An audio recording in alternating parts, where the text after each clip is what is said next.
Welcome to another episode of One on One. I'm joined by my two co-hosts, Mark Strigl of Talking Metal. Good day, sir.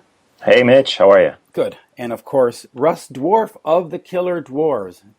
Good day, Hey, Russ. guys. How you doing, guys? Good. Good. I'm glad we're finally able to get all three of us together on one show. The first time this is happening, and hopefully there'll be a lot more occasions where we can all get together as a threesome here. Yeah, I like that. Looking Wait a forward to minute. it. Wait a minute. Perhaps saying threesome and I like that was not well put, but Get your mind out of the gutter, Mitch. I know. Hey, we're talking Canadian rock, and this time we're looking at the females of Canadian rock, and so I tracked down the metal queen, Lee Aaron. Let me go with Russ first. Russ, tell me a little bit about Lee Aaron. You've obviously toured with her, you've seen her, you've been around the scene with her. Yeah, we all started, around the same time, and we actually had the same management at one point early on in our careers. And actually, Bob Connolly, one of her managers, when he got us, we started managing us. He tried to get me fired and take the Dwarf band to be Lee's band at one point. Wow. He thought I would be a good Journey tribute guy. Did he want Lee Aaron to front the Killer Dwarfs, or just the Killer Dwarf to be her band? He just wanted her band, those guys to be the band. So that went over like a bag of hammers. Wow. Now, Mark, I want to ask you, growing up in Canada, we had the metal queen on the Pepsi Power Hour, on Much Music. Just all the time we were bombarded with the metal queen, which, given the way she looks, was not a bad thing. How was she received in the States? Did you know anything about her in the 80s? Was she completely ignored? What was the deal? I wouldn't say completely ignored. The thing I remember most about her as a 13, 14-year-old kid was that she, out of the handful of girls in hard rock and heavy metal, she was the one who was really, truly hot and beautiful, and I would see her pictures in magazines like, Circus and Krang. I tend to remember her in Krang more than some of the other magazines, but she wasn't a staple on MTV or Headbangers Ball from what I remember. She was definitely a little bit more underground, but I was definitely aware of her. The song Metal Queen, I definitely remember hearing that on like college radio and stuff that I used to listen to in my town. So I wouldn't put her in the superstar category in the States, but she was definitely known as being one of the few females out there performing heavy metal.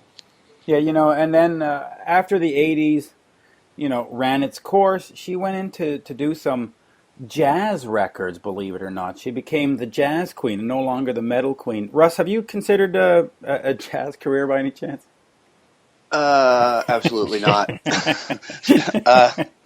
No, but I can see that. You know what I mean? She's eclectic and she's really good at what she does. And, yeah, she is.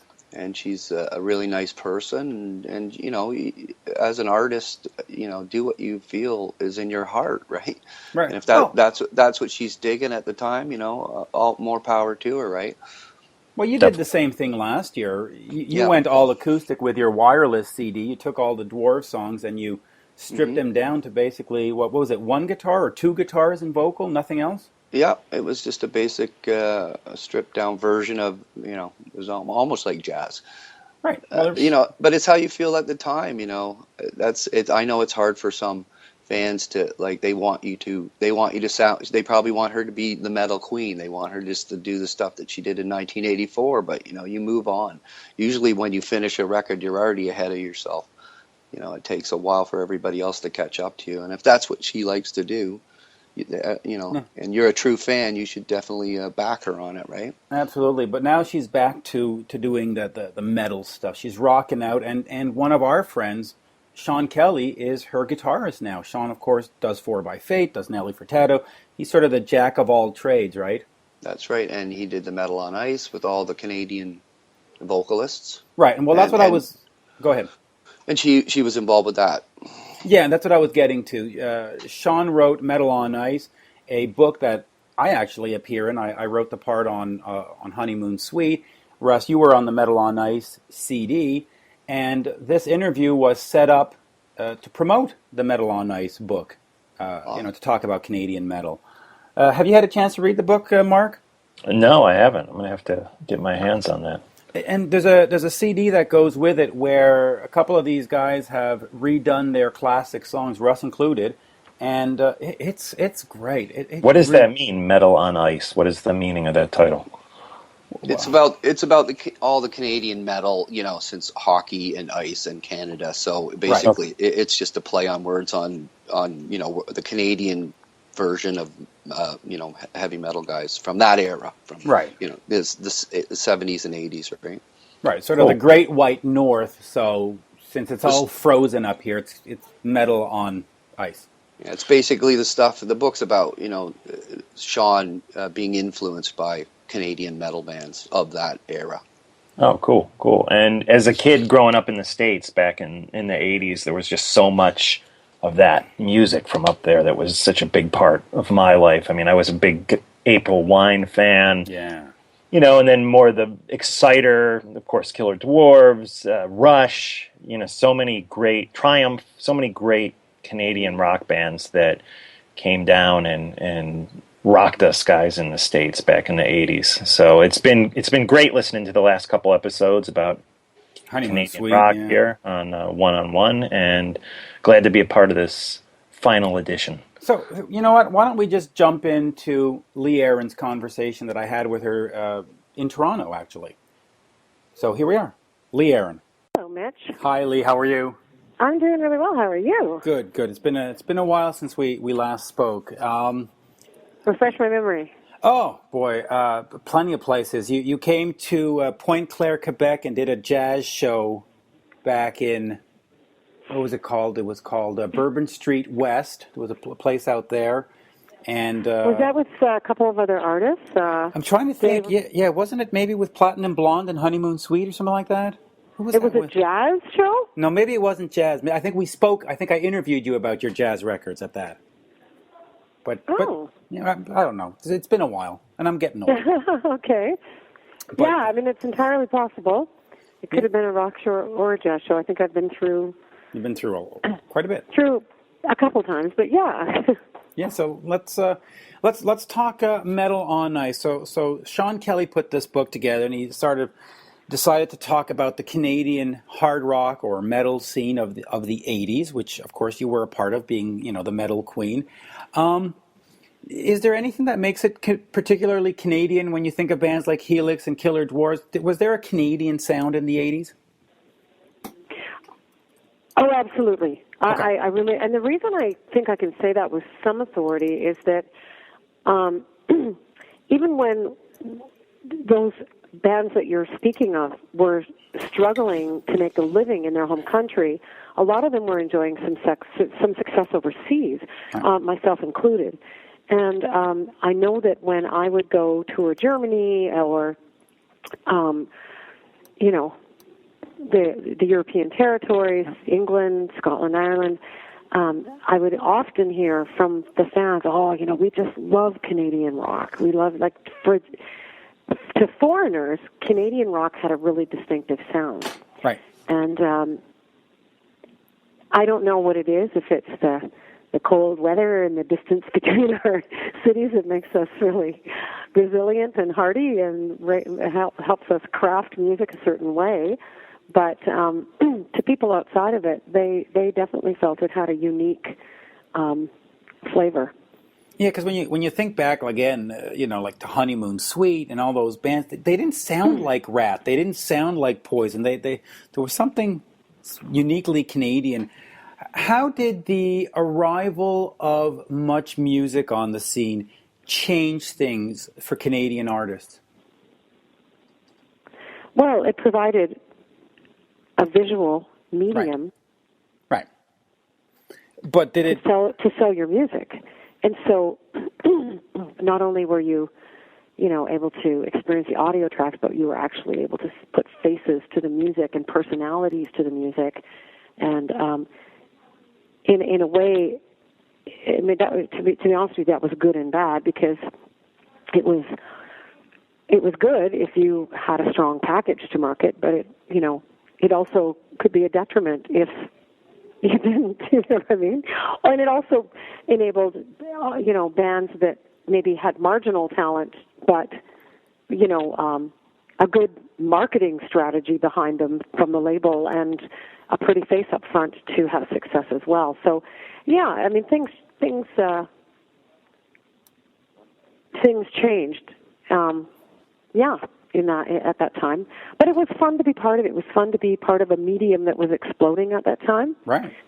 I know that, like, for instance, the Metal Queen video went into heavy rotation immediately just because it was just so over the top. And so they were hungry for anything that was new and different to be, to put over the TV waves, right? Right. Do you think the visuals for the video Metal Queen being played on Much Music with, of course, all the Canadian content rules playing over and over, do you think that is what made your career, or were you pretty much established at that point? I mean, did it push you to that next level, you think? Oh, yeah, definitely. I mean, it was such a strong image right. at that time. I mean, it was a great image. Hey, baby, I was doing Xena before Xena did Xena. I know. She stole it from you. Pardon me? She stole it from you. Well, I don't know about that, but yeah, that sort of iconic, warrior goddess kind of thing, But it was such a strong visual image that, yeah, I mean, it really resonated in people's heads, and I think that. I mean, I would like to think now that, because I know a lot of women were inspired by that as well, is that it was supposed to really just represent female strength, right? Right. But yeah, I mean, the visual definitely helped. And I mean, Metal Queen, it's pretty self-explanatory. It's a pretty, sort of, this embodies this whole matriarchal idea of feminine strength. And I think that, adding the visual certainly helped. I mean, in some places they didn't like it. In Australia and in the BBC in England, it was banned because there's one scene where, and if you knew what I went through that day filming, to work with the fire handlers and to make sure everything was safe. They're like, there's this scene and we want to pretend that the bad guy set you on fire, and then you have to escape. So they set on fire this leather armband thing that I had, and there was a whole strategy behind the fluid they were using and how long they would let it burn, and then there was a guy standing by with a fire extinguisher to put me out, and what we went through to get that shot. And then when the video was shipped overseas and they were trying to get the censor boards to approve it in a couple of other places around the world, they're like, oh no, that they viewed it, even though the song was supposed to be, like I said, about feminine strength and the matriarchal power, and they viewed it as being oppressive to women because of that one scene. So it's really, I guess it's just a subjective, right? It's a matter of opinion. Yeah, it's a little silly on the censor boards, but I guess they needed to justify their job on some level. Right? I guess so, yeah. One of the last times I actually interviewed you, you were pretty much doing nothing but the jazz thing, and you had sort of cast aside the hard rock stuff, and you had told me something about, my voice and that, but now you're doing it again. How is the voice holding up, and why was there that period of time where you just felt that maybe you shouldn't be doing the hard rock anymore? I'm not going to excuse that juncture in my career. No, it was a great juncture. Basically, when Nirvana hit the airwaves in '94, I think it was. Right. The whole industry shifted. Right. Everybody who was anybody who'd, paved a path or in the world of commercial rock or hard rock. I mean, I think the thing about Canadian rock is it had more of a commercial element, and more of a melodic song sensibility element than a lot of those other things. And maybe that relates back to your first question that you asked me about, Canadian hard rock. Right. I mean, we were songsters, but we loved big guitars, right? The crunch of the big guitars. So, but anyway, to make a long story short, when that happened, the industry just shifted so dramatically, and it's like you were just almost like blacklisted in terms of trying to get media or radio play or any of your videos on Much Music, and it was a really dark period, I think, for a lot of artists that had. It was overnight too. I mean, it was really absolutely. It was Monday you had a career, and Tuesday you didn't. I mean, that was really what happened. Exactly. It was like give your head a shake. I ended up going bankrupt by 1996. Wow. My manager and lawyer at the time totally jumped ship, and I found myself, just with my head spinning, kind of going like, wow. And then a bunch of banker boxes showed up on my doorstep. Like I found out I was almost $500,000 in debt. Wow. It was like, oh. Yeah, so that was it. That was my 15 minutes, And so at that time when I found a lot of comfort in my old jazz records. I decided to sing it. I think I was really trying to prove to myself and industry types alike that I was able to do something different. And also, I just, on some emotional level, just needed to distance myself from it for a while. Yeah, and you did it very well, I must say. I mean, those albums were great. They really were. Thank you. That's really nice of you to say. Well, it's heartfelt. I mean, it really is meant. You just mentioned industry types. Let's go back to the early '80s, and here you are. You're a young lady coming out of Belleville. Do they look at you and say, no, you can't do hard rock. You don't do heavy metal. You're going to prance around and be, whatever, the next Pat Benatar, or you're going to be some kind of Olivia Newton-John. Were there any pressures from industry types to not be the metal queen? Well, just to correct a little bit of your history, I only lived in Belleville till I was 2. And then I lived in Winnipeg, and then I moved back to the Toronto area, spent my high school years here, and that's where I formed my first band, was in the Brampton area, actually, with a couple guys from Bramalea Secondary and Central Peel Secondary. We were like the sort of top sort of geeks in the band, and we formed a band outside of school, and I was only 15 years old and still in school, and I don't know, the direction that they originally didn't want a female singer. They wanted a male singer, but they couldn't find anyone who could sing, navigate their way around the notes. So they ended up bringing me in because I could hit all those high Robert Plant notes. Right. And the high Ian Gillan notes. And so we started out kind of as a cover band doing Zeppelin and Deep Purple. And so I cut my teeth on a lot of that music. And then we gravitated more into, emulating the Pat Benatars, and the Heart actually were a couple of my huge heroes. I feel like I've spent the majority of my career trying to be half as cool as Ann and Nancy Wilson, really. They're just, because they played and they sang and they wrote songs. Yeah. And so that was my, that became my ultimate goal, is to be, I want to be like them. I want to be a rocker, and I want to be recognized for being a talent and for writing my own material. And for the most part, I got to do that until my fourth album was produced by Peter Coleman, who produced Pat Benatar. Mm-hmm. Then I got signed to a big European deal in Europe on Virgin, and there was a lot of pressure to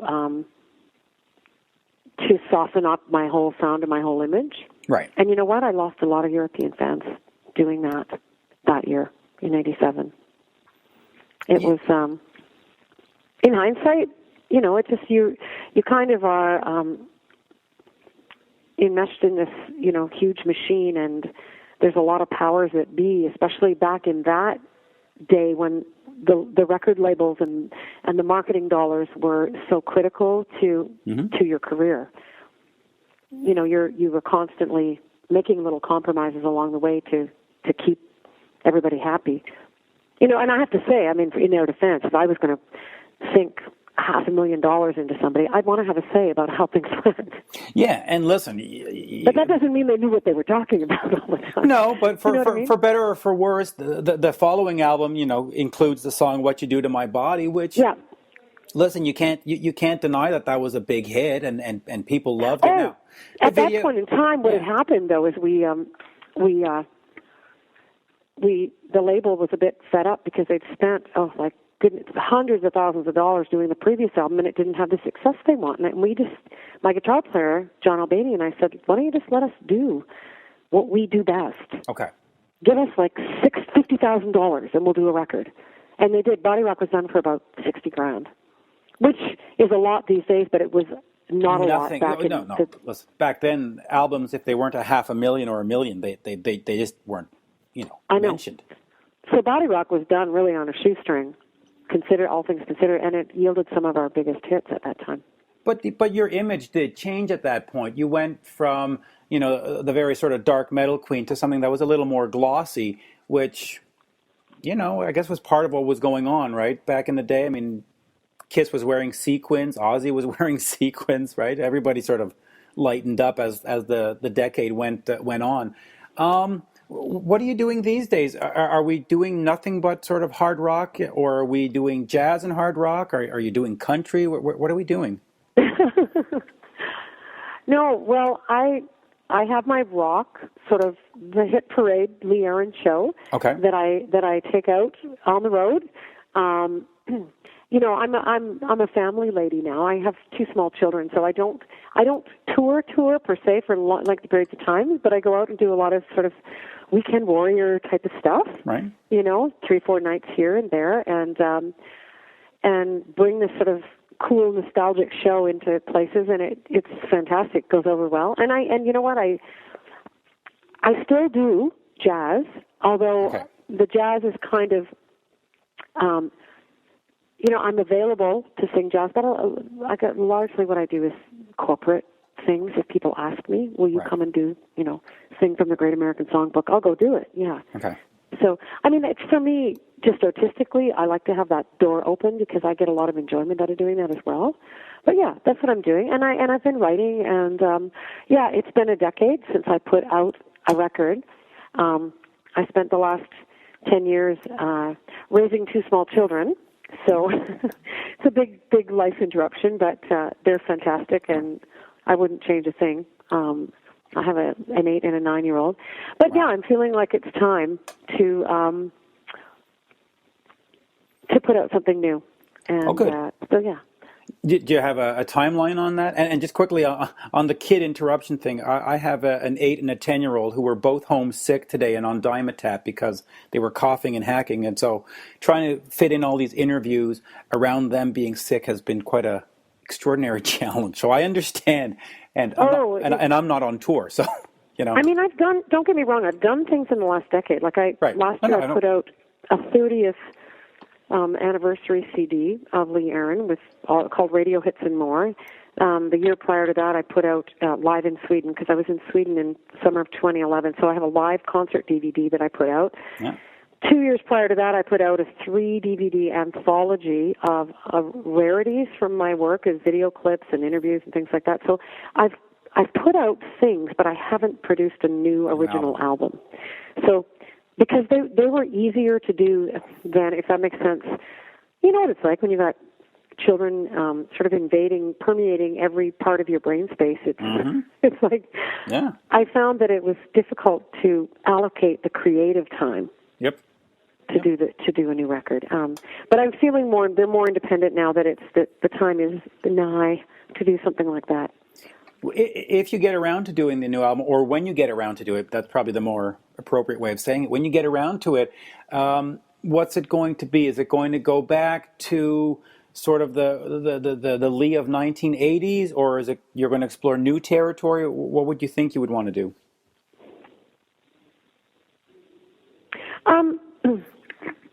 Well, I have a few songs written, and they're rock. It's commercial rock with big guitars. Good. And that's what people like. And for me, it's about the song, right? Yep. And so yeah, it's going to be more aggressive than Beautiful Things. Yeah. Great. Now, if people want to find you online or on Twitter, or where can they look? You can go to, there's a Lee Aaron Facebook page, which is open to the public. It's more, I put a lot of personal things up there as well as music stuff. There's a Lee Aaron fan page on Facebook. Okay. There's my website, leeaaron.com, which connects to all of those other social networking hubs. Right. And I'm not a huge tweeter, but maybe I should. You can only, find so much babble to interject into your life, right? Yeah, it's a lot. It's a lot of typing away all day. Yeah, you might care what I had for breakfast, but I don't care. Exactly. Always a pleasure. And will you be doing any other Metal on Ice shows, or are the ones that was the one in Toronto coming up sort of the only one? You know what? I have no idea where this little project could be headed. I just know that it's been an absolute delight. Sean Kelly is the sweetest guy on the planet. Absolutely. And he's a very talented writer. Absolutely. And, I think, if I can say this, it's I've been working with Sean, too. Sean has been playing in my live band as well. Absolutely. In the Lively Aaron thing. And the nice thing, Sean is just a superb human being. He's a fan. He's a kid that came from the North Bay, an amazing guitar player. But the thing that makes his book great is the fact that he embraces and he embodies the sort of love of this genre of music that so many fans did. But the elitist music industry kind of wrote it out of music history in Canada, if that makes sense. Like, we're not Neil Young. We're not Joni Mitchell's. No. But this music had a significant impact in a lot of people's lives and meant a lot to people.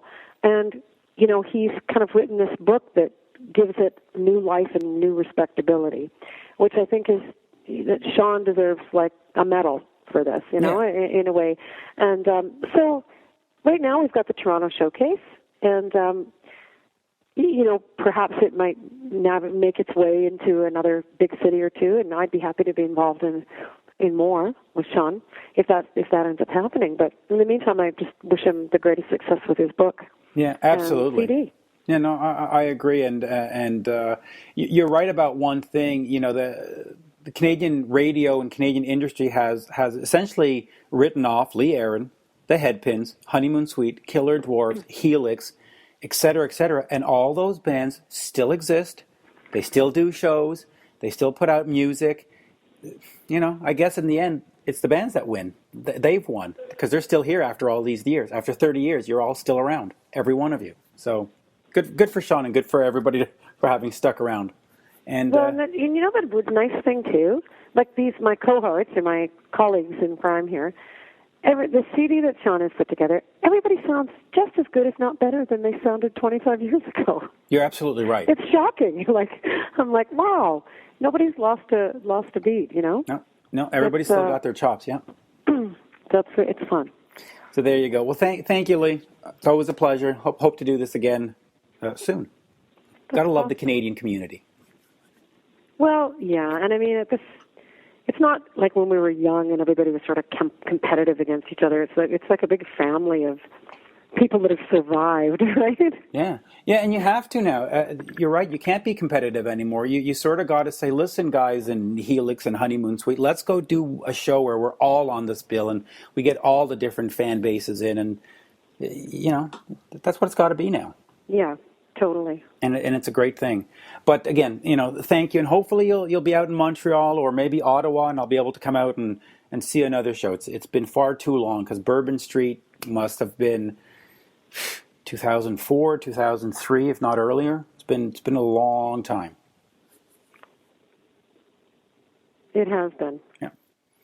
Thank you. So there you have it. Lee Aaron talking about Metal on Ice and her current plans. Remember, One-on-One is brought to you by the Heavy Montreal Festival, taking place August 9th and 10th, of course, at Parc Jean Drapeau in Montreal. This year featuring Slayer, Offspring, Lamb of God, and, of course, Metallica. See? Comes with a little flourish there at the end. Sorry about that. I have a pair of Heavy Montreal tickets to give away. Only the tickets, transportation, food, all that other stuff is up to you. But if you're interested, listen to our interview with Monster Truck coming up shortly on an episode of One-on-One. And during that interview, there will be a sort of secret sentence. Take that, write it down, post it on my Facebook page, the One-on-One with Mitch Lafon Facebook page, and a winner will be selected at random. Oh, that is a lot of talk, huh? Mm-hmm. Let's keep going. Let's talk about our next interview with Darby Mills of the Headpins. Russ, what are your stories with Darby, if any? Darby Mills and the Headpins, I did see them. They're a little older than us, Mm-hmm. but they're from out west, obviously. Well, not obviously, but she is a blazing rock singer. Like she'll give the guys a run for their money any day. She's definitely got a lot of balls, this woman. Mark, did you know the Headpins at all? I really didn't. They weren't a band I was familiar with. They weren't on my radar. Not at all, huh? I first heard of the Headpins when they opened up for the Kiss Creatures of the Night tour in Montreal, and they did a bunch of shows with Kiss on that tour. When you go to a Kiss show, you really want to see Kiss, and it really doesn't matter who's opening, whether it's New England or the Headpins. And it's unfortunate to say, but I was, focused on seeing Kiss. But stepping back now, looking all these years later, Darby is a great vocalist, and they had a bunch of really cool songs, right? So, again, part of this Metal on Ice project, I sat down with Darby to get her take on the Kiss tour and Canadian metal and what does it mean to be a Canadian artist. Anything we should add before we just listen to this? Yeah, well, let's just remind everybody out there that Mitch has a PayPal account. You can support Mitch's work on this show with a donation. You go to PayPal and you donate to his account, which is mitchminute@aol.com. This podcast is part of the Talking Metal Digital Network, so check out the other shows on talkingmetaldigital.com. Of course, my show, Talking Metal and Talking Rock, and we have Victor Ruiz doing Mars Attacks. There you go. And of course, don't forget to check out Russ Dwarf and the Killer Dwarves. Final thing before we listen to the Darby Mills interview, I've also got a pair of tickets for Skid Row, August 19th at the Corona Theatre in Montreal. At the end of the Darby Mills interview, I will give you the details on how to win tickets to that show. Here's Darby. Oh, hi, Darby. How are you? I'm good. How about you? Good. So I hear you're multitasking right now. Oh, I was, yeah. I just finished an interview with Alice Cooper, and I was going to take a 10-minute break, and so here we are right back into it. Oh, well, that's nice. How's Alice? He's great. Always a pleasure to talk to him. He's a legend, right? So yeah, absolutely. But let's get started talking about Darby and of course the Headpins. The first time I ever saw the Headpins, you were opening up for a band that some people might know called Kiss. Back in, was it 83 or 84? 80? No, that would have been 82. The Creatures of the Night tour, 82. It would have been 82. That's right. That's the last tour they did before they took off their makeup. Correct. That's right. Yeah. Yeah. So that it's been a long time since I've known about the Headpins, but Sean Kelly wrote this book Metal on Ice that talks about the Canadian music scene. Was it a struggle to get on a tour like that? Was it a struggle to establish yourself sort of outside of Canada or with American bands being from here? Well, you know what? We did the most of that working with the American bands while we were in Canada. Right. Even though when we did head down to the States, we went down. We were supposed to do 2 months with Quiet Riot and Saga. Right. Yeah, and it would have been an incredible tour, but 3 nights in, there we were backstage waiting for 5-minute call. We were the opening act, then Saga, then Quiet Riot, and we got the 5-minute knock on the door, and it's like, okay, ready to go, because we were in a Coliseum, and it was pumped, and it was vibrating, right? And our road manager went to the door, he opened it up, he's like, what?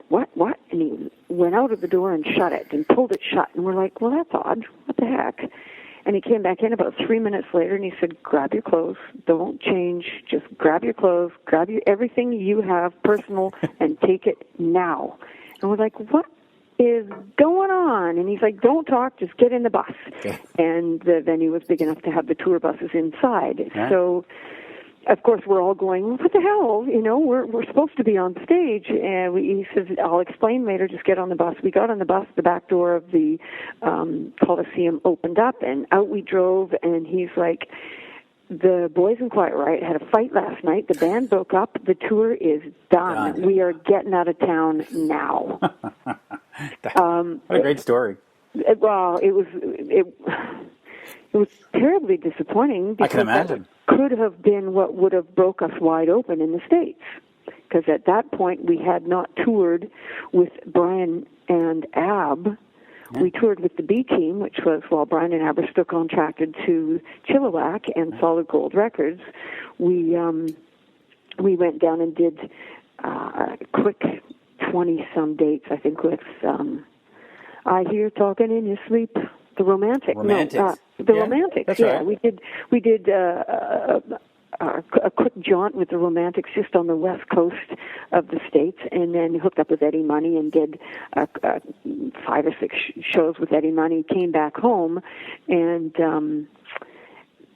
all the stories coming together now. Anyway, so that was our experience going down to the States, and then right after that, we got the Quiet Riot dates, and we went down, and that exploded. But we did end up getting on.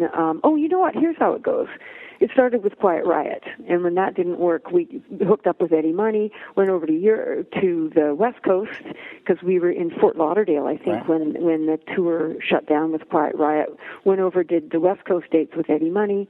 The Romantic dates were with the B Team before Brian and Ab came back, so the Romantics and the Saga and Quiet Riot tour were with Brian and Ab, pardon me. And when the Eddie Money dates were done, we got the call that we were to go over and hook up with this band called Whitesnake over in Europe. Wow. So that year, although it was like up and down, we the most exciting time of my life touring was the next month and a half over in Europe with Whitesnake, and that was with John Lord, Cozy Powell, Neil Murray, John Sykes, and David Coverdale. What they call the sort of the classic lineup, right? Before they went hair metal. Now, yes. Well, they were pretty hairy back then too, but it was hair with dignification. Yeah. Now, since we're talking about hair metal, the American scene in the '80s, especially for hard rock, was known as hair metal. What made the Canadian scene distinctive? I mean, when you think of Helix or the Killer Dwarfs or Headpins or Lee Aaron, you don't really think of them as hair metal bands. So what made them uniquely Canadian? I don't know. I don't. They're from Toronto? Well, and we weren't from Toronto, yeah. Right. I mean, we were and very much on the outside of all of that. Right. I considered us part of the Loverboy Bryan Adams troupe. Right. Right? We were West Coast, and back then, I'm not sure if it still exists today, although I know the Headpins work limited in Ontario. We do more work on the East Coast and Thunder Bay West than we do in Ontario. So I'm not sure if there still isn't a distinction between the bands in that sense, but what I just felt for the West Coast bands, I felt we did have a sound. It's not necessarily an image, but even then, yeah, clean jeans, if not a Mackinaw shirt, spandex pants for me anyway, right, and and a beer and just loud, clean rock and roll. I didn't find us as I was going to say grungy, and yet that's not the term either. And yet, there's just different phases that metal or rock went through. I'm getting confused now as the sense I'm here for metal on ice. Are we talking hair rock or hair metal or heavy metal? Or there's just so many genres. I never was quite sure where we fit in. All I know is that we went out and we worked our asses off. Yeah, you really did. Now, you are doing the Metal on Ice show with Sean Kelly and stuff. But what about for you, for Darby, and for the Headpins? What's next on the agenda? The last album was a greatest hits in 2002. Are you going to work on any new songs, or are you? What's coming up? You know what? We're all kind of in it's a catch-22. I'm caught up with, and I think the rest of the band is kind of caught up with. Brian McLeod was the main writer. Nobody's ever trying to hide that. So if we ever tried to do something, it would always be trying to shadow what Brian did. And in doing that, are we really being true to ourselves or true to anyone by trying to shadow something that someone else, it was a part of their being? So no, we wouldn't. We'd come out with something that's us, and it's like then we wouldn't be the Headpins. So it's like, okay, let's come out with something that's not the Headpins, and then it's like, but do we want it? So we're caught up in that. What the hell do you do? Right. We're never going to make everybody happy. That's I guess what the main frame should be, is that we're never going to make everybody happy. So just do anything, and that's what I attempted to do as a solo artist in '92 when I came out with Never Look Back. Right. And it had its limited success. And I do have to say, I just in this last week I've brought it out and listened to it a little bit, and I'm still very proud of the fact that even though it sounds like a '90s album, or CD, pardon me, showing my age, I'm still very proud of what I accomplished with the team that was put together back in '92, and it stands the test of time for me. So regardless of anybody getting an opportunity to hear it, when I listen to it, I still hold my head high. So I guess that's an accomplishment that you got to go to your grave with, right? When you had the opportunity to do it on your own, what did you do? Right. And if you can hold your head high, I guess that says success in one way, not necessarily for the bankers, but for the musician in me or the singer in me, I'm still thankful that I had the opportunity and proud of what it was. So what's next for the Headpins? We've got 20-some-odd dates lined up for this summer. We usually tour through the summer. We're all working individuals, as one writer put it. So you guys are weekend warriors, and it's like, more like summer warriors.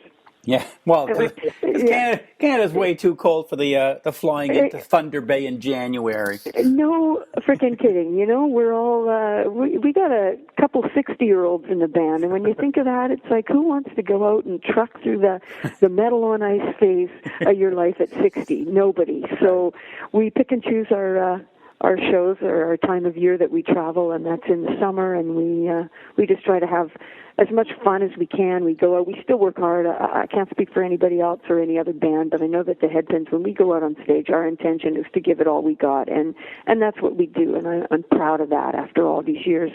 This year it will be our 35th year. So that's a feather. That is a feather.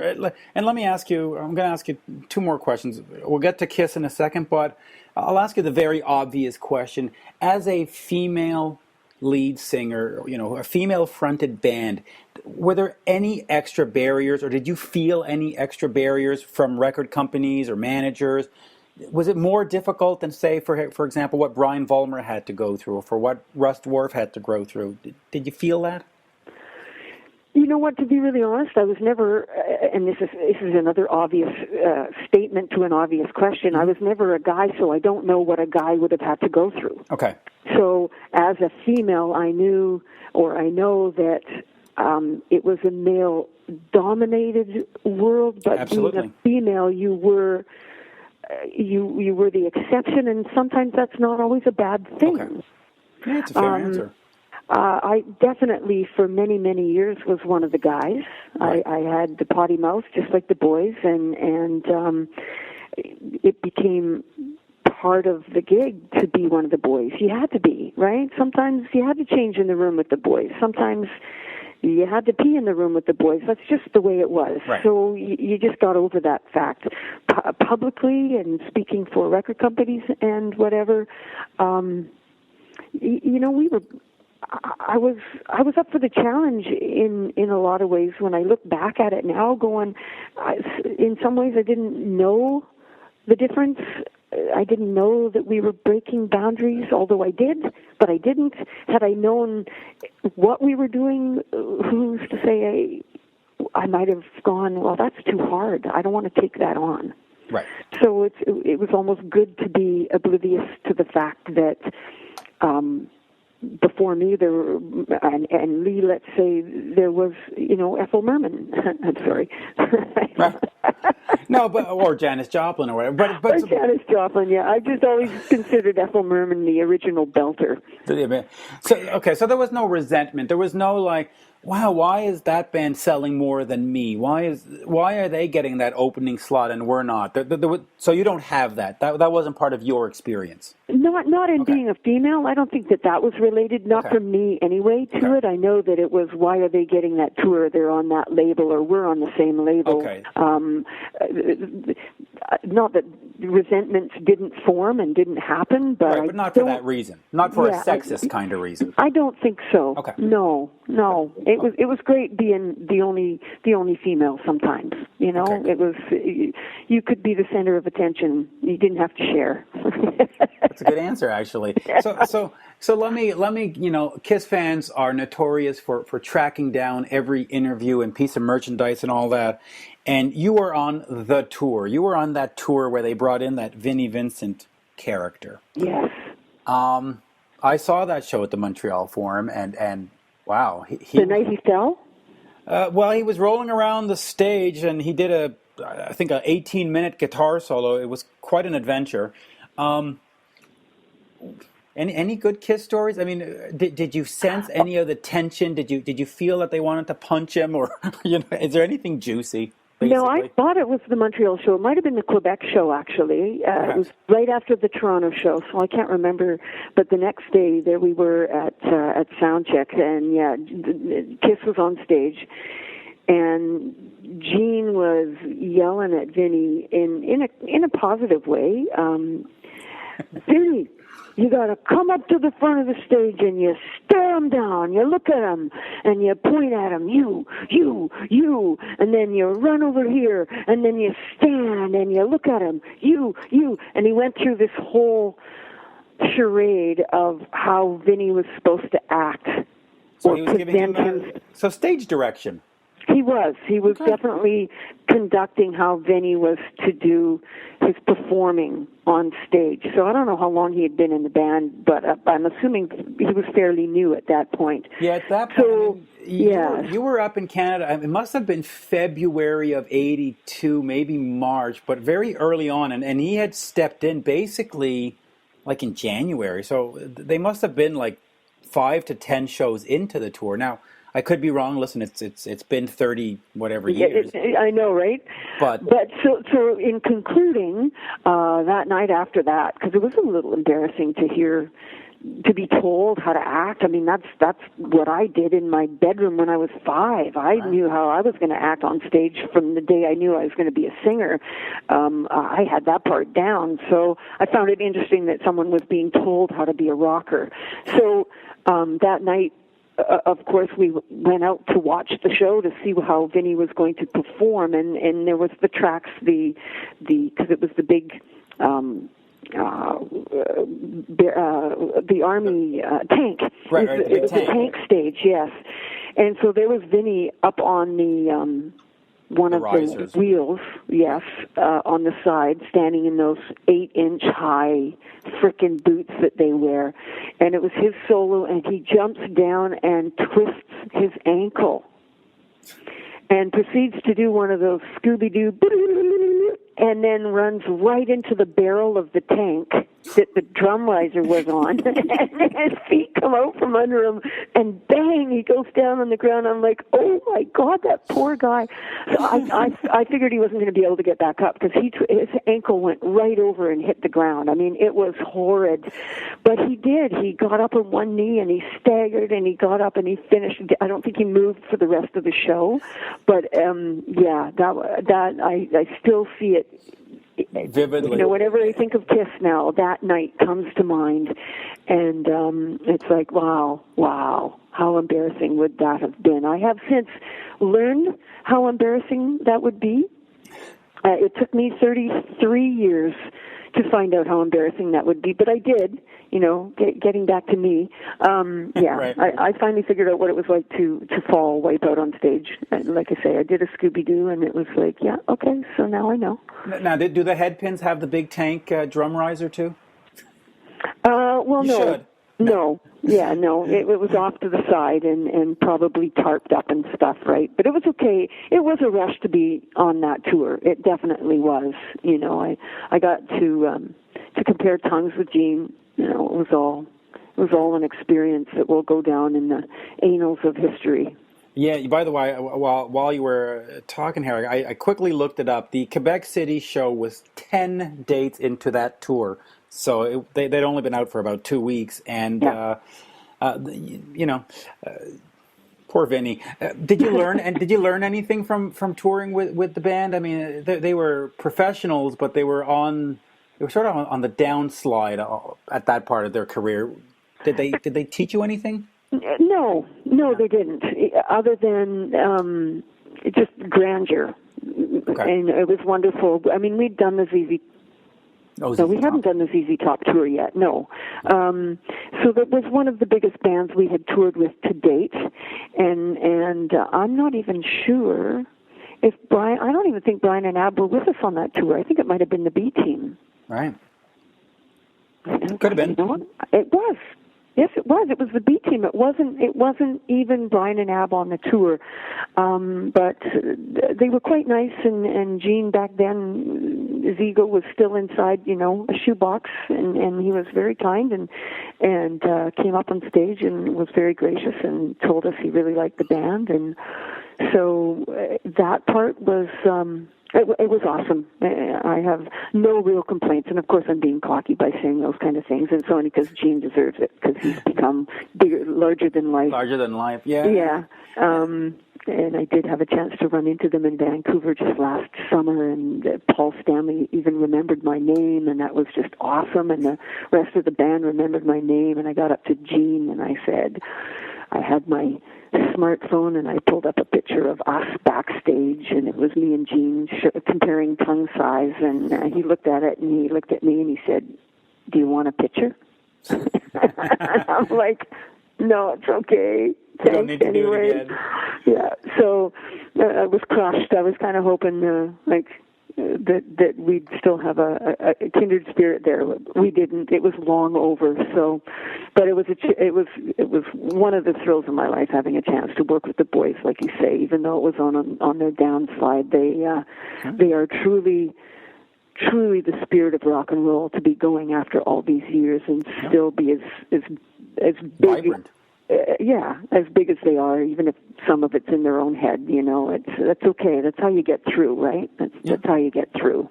Absolutely. And if people want to find you online, where should they look? Well, I myself am on Facebook, Darby Mills Voice. You can catch me on there. I'm on there every day. It's become an addiction. But Headpins is booked through a booking agency called Canadian Classic Rock, or CCR. Okay. And our website's attached to that.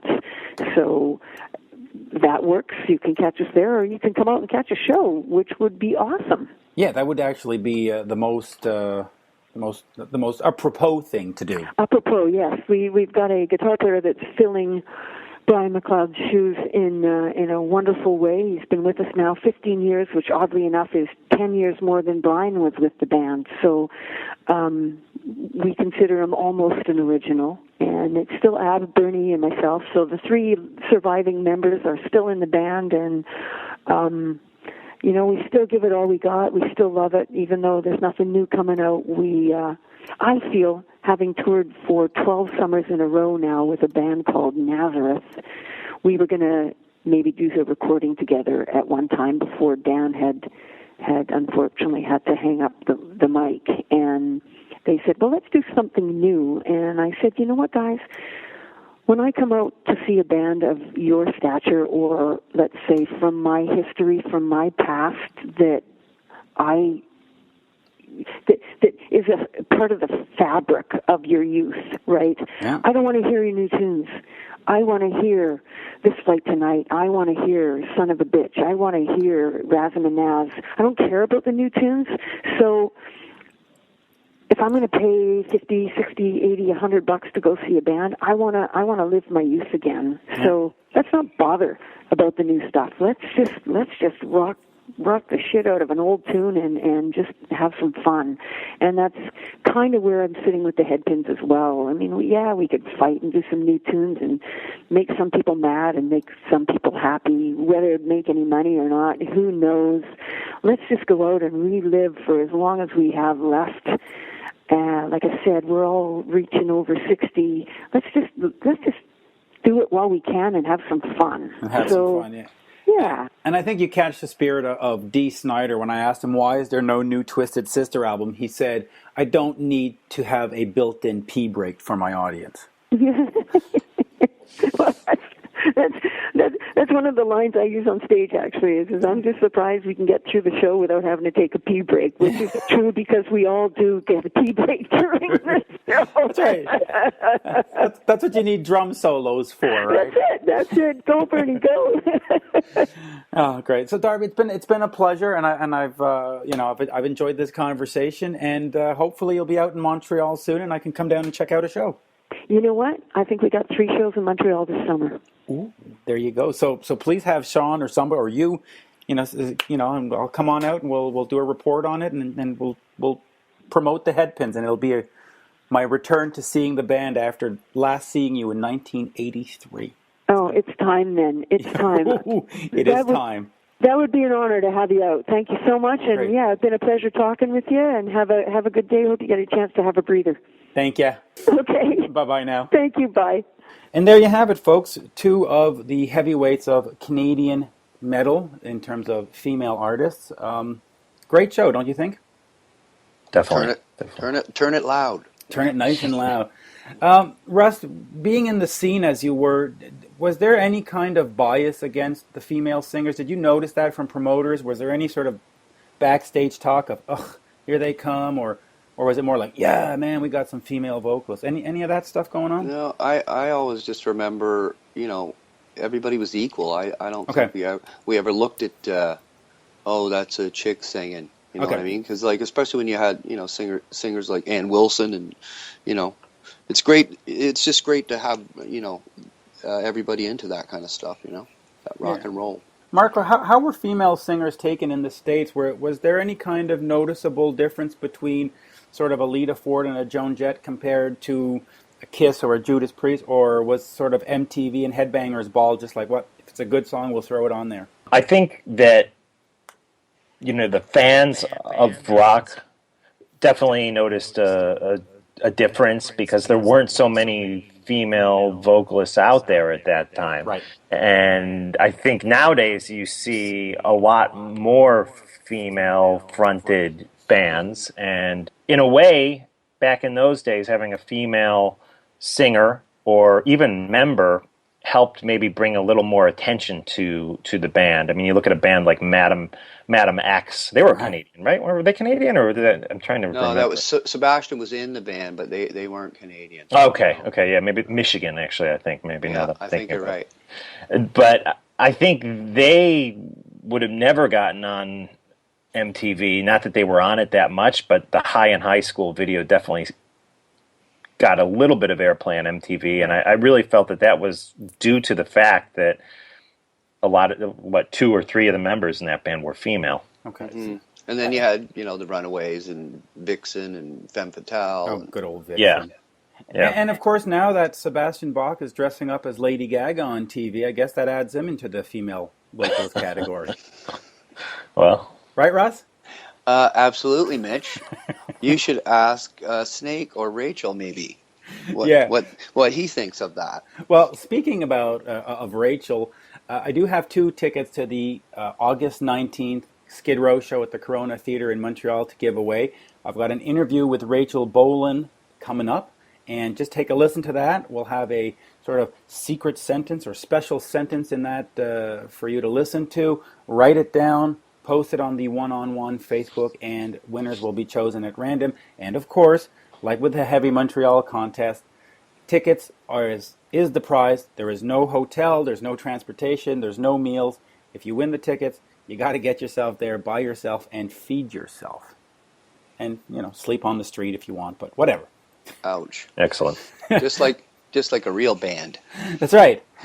Yeah, no, it's just funny. Sometimes when you do these ticket giveaways, you give them away, and then they're like, "I'm in Australia. When are you going to fly me in?" You're like, "Well, no, sorry." Anyway. But there you go. Another great episode. Thank you, boys.